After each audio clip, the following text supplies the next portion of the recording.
Magandang tanghali mga kapatid.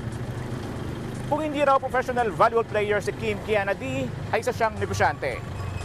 At kung siya raw tatanungin kung anong business ang itatayo niya, yan ay coffee shop o cafe.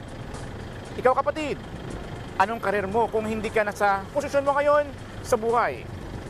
Tara, samahan niyo ako at magtatanong tayo dito. Nurse po ako present ngayon, pero kung hindi po ako natuloy as a nurse, siguro po businesswoman ako kasi mahilig po ako magtinda-tinda ng mga kung ano, like food, damit, anything na ipatinda niyo sa akin, I can go. Siguro businesswoman po ako. Bakit yun? Kasi passion ko po magninegosyo. Gaya ng livestock. Nagbababoy po kami.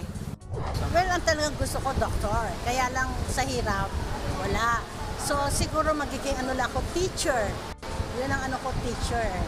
Pero, nawala din yun. So, ang kinuha ko, BS Accountancy. Nagpaparent po kami ng mga mascot, robot, tsaka mas ng costume po, mga costume. So kung wala ka sa posisyon mo ngayon, ano dapat karir mo ngayon? Magsasaka po. Mahilig po ako magtanim-tanim. Ako ang inyong hani ng bayan, ang tunay at nag-iisang pantanggal umay sa pananghalian